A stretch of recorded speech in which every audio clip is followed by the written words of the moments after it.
Bismillahirrahmanirrahim. Assalamualaikum warahmatullahi wabarakatuh. Perkenalkan, nama saya Nur Holisa Indar Rahman dari Politeknik Negeri Ujung Pandang, jurusan Teknik Elektro, Program Studi D4 Teknik Multimedia dan Jaringan. Di sini saya akan menjelaskan mengenai hukum eksperimental.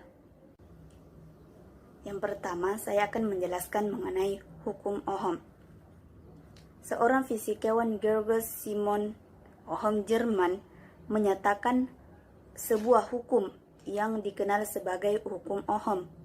Pada hukum ini dikemukakan bahwa ada hubungan hakiki antara nilai arus dan tegangan, di mana bahwa arus yang mengalir pada sebuah elemen resistor berbanding lurus dengan nilai tegangannya dan berbanding terbalik dengan resistansinya, di mana dalam bentuk persamaan bisa kita lihat yaitu I sama dengan V per R, di mana I yaitu ampere dan di mana V yaitu tegangan dan R adalah tahanan atau resistansi.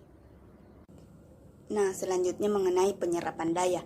Pada sebuah resistor, daya yang diserap secara fisika akan muncul sebagai panas atau cahaya.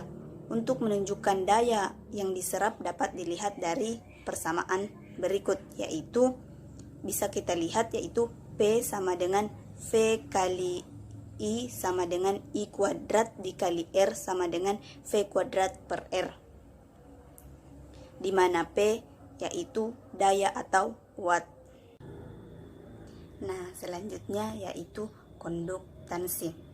Konduktansi merupakan kebalikan dari resistansi, di mana konduktansi didefinisikan sebagai kemampuan menghantarkan arus. Simbol dari konduktansi adalah G, dan satunya adalah Siemens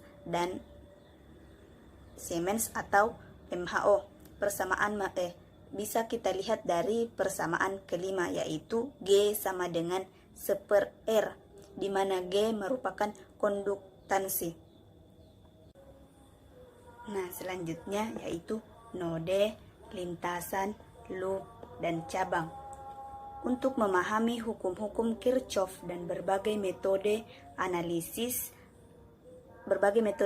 rangkaian, maka terlebih dahulu kita memahami definisi dari node, lintasan, loop, dan cabang.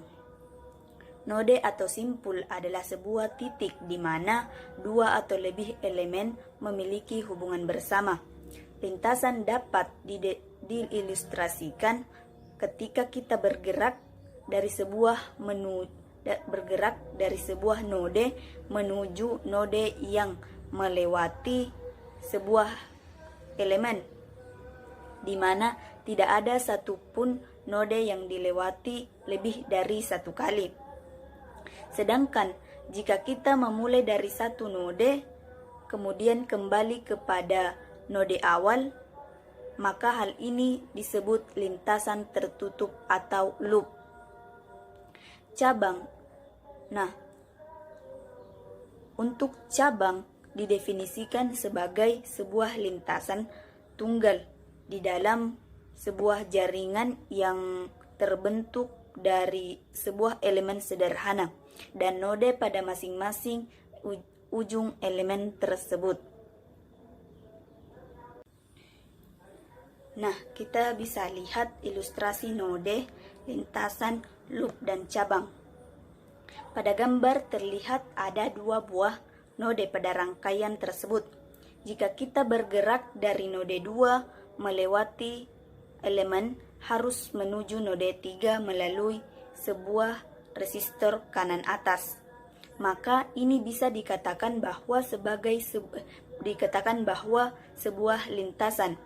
Sedangkan jika kita bergerak dari node 2 melalui elemen arus dan melewati resistor sebelah kiri kembali menuju node 2, maka ini dikatakan sebagai sebuah loop. Kita lihat pada gambar pada gambar memperlihatkan 5 cabang yang terbentuk. Nah, yang terakhir saya akan menjelaskan mengenai hukum arus Kirchhoff. Seorang profesor di Jerman, Gustav Robert Kirchhoff, yang mengemukakan tentang hukum arus Kirchhoff, menyatakan bahwa jumlah aljabar dari arus-arus yang memasuki setiap node rangkaian adalah 0, atau dalam bentuk persamaan bisa kita lihat. Mungkin itu saja yang dapat saya jelaskan. Wassalamualaikum warahmatullahi wabarakatuh.